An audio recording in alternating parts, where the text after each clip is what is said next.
les circonstances de l'incendie qui s'est produit hier, c'était dans les environs de 2 heures. 2 heures à 2h30. Moi, j'étais couché dans la chambre. À un certain temps, j'ai entendu les cris. Parce que je ne suis pas à l'intérieur ici, je suis dehors, de l'autre côté, vers l'annexe. Moi, je suis de l'autre côté. Donc après, pendant maintenant les cris, je ne fais que quand même ressentir quelque chose. Tandis, Roche m'a appelé, il dit « Abakar, viens, ça ne va pas ». Donc automatiquement, j'ai ouvert maintenant la porte. Je suis sorti, venir faire quelque chose pour sauver les enfants. Mais la porte était fermée. Il y avait beaucoup de fumée à l'intérieur. Les enfants ont voulu offenser ou sortir. Maintenant, à travers de mes cris, j'ai compris que je ne pouvais pas. Donc mes cris, a fallu que les voisins sont venus. Nous sommes donné les mains pour juste sauver quand même certaines. Donc du coup, il y avait d'autres personnes qui sont parties derrière.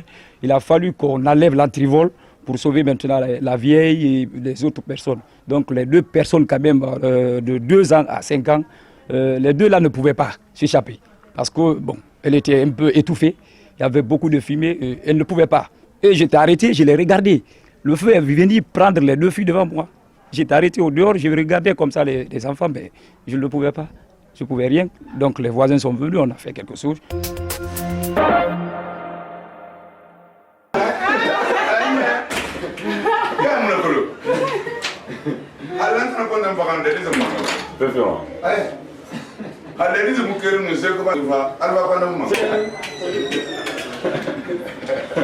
Vous avez dit, je vous cite encore une fois, l'Assemblée nationale, c'est la dictature de la majorité. C'est ça, je vous cite, d'accord? Oui. Ce qui me dérange dans votre démarche, c'est qu'il y a des députés, et je suis très content que vous soyez sur le plateau, on parle des députés qui croupissent en prison depuis maintenant... Députés des hommes politiques. Députés. Des anciens députés. Oui, oui effectivement. Des grandes gueules. Et des hommes politiques croupissent en prison depuis maintenant des mois. Des raisons ignorées par nous. Alors c'est encore plus grave. Si vous ignorez pour les raisons. Pas. Non mais attendez, monsieur le député. Arrêtez de vous défausser. Vous pouvez pas venir. Vous êtes un élu de la République, payé par le contribuable guinéen, censé représenter les Guinéens. Et surtout, les garants, ce qui est le plus important, monsieur le député, les garants de la démocratie de ce pays. Vous ne pouvez pas venir vous asseoir ici à cette table et nous dire à nous, on n'est pas au courant. Faites des enquêtes, vous avez des moyens à votre disposition. Monsieur Kourma, je voudrais te poser une question. C'est vrai qu'on ne doit pas vous poser des questions ici. Si, je t'écoute. Je suis ouvert à toutes les questions. Je suis venu pour que tu me donnes les leçons. Oui, absolument. Maintenant, oui, Ahmed. Oui, mais je suis désolé. Parce que vous venez, nous poser une question. Tu aurais pu aller à l'Assemblée. On te donne toute la chance. Je suis parfaitement d'accord. Fais-le. Allez-y là-bas, tu vas donner les leçons. Mais sache une chose, ce que tu fais là, tu es vraiment le prototype du Guinéen. Parce qu'il pense qu'il a raison. C'est lui qui a raison. C'est ça le prototype du Guinéen. Alors, moi, ce que je vais te dire, nous n'avons que 4 rôles. Un député sur le plan loi n'a que 4 rôles. Non, tu ne connais pas. Ahmed, on va j'espère que tu ne connais pas les fonctions d'un député, M. Kourouma. Tu ne connais pas. Si tu connaissais, tu n'allais pas agir comme ça. Alors vas-y, c'est quoi les fonctions d'un député? Donne-moi un cours de sciences politiques. Nous avons la fonction législative. Oui. Nous avons la fonction d'intercesseur permanent. Absolument. Nous avons la fonction de représentation nationale. Et nous avons la fonction de contrôle. On va évoluer, monsieur Souma. Vous avez été le premier chauffeur à franchir les frontières après la réouverture aujourd'hui. Quel est votre sentiment? Moi, mon sentiment, là aujourd'hui, je remercie à Dieu.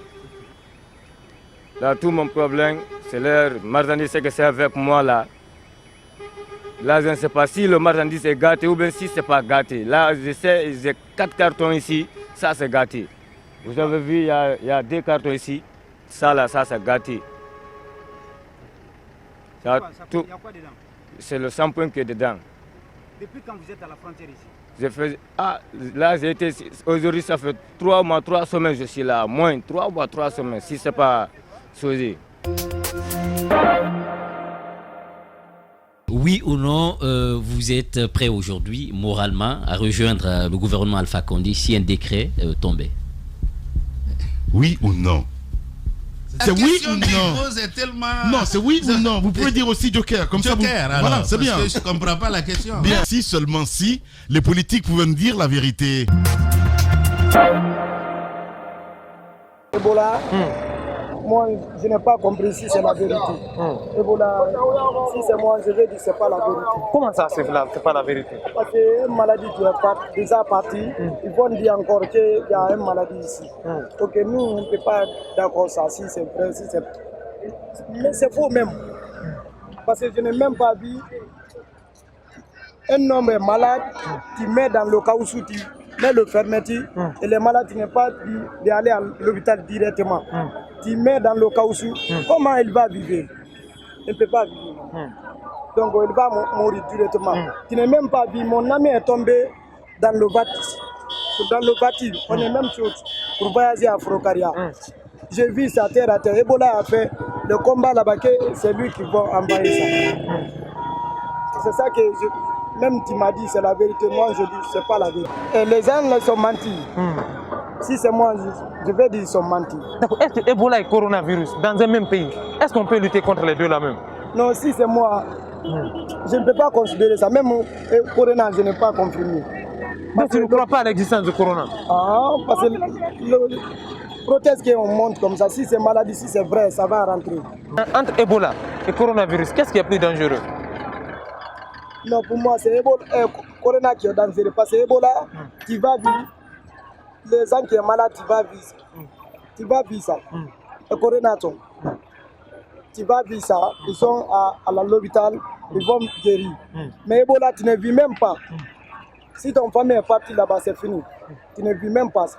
On dit Ebola a rentré en Guinée ici, mais ça, c'est pas vrai. Pour souffrir les gens, quoi. C'est ça qui...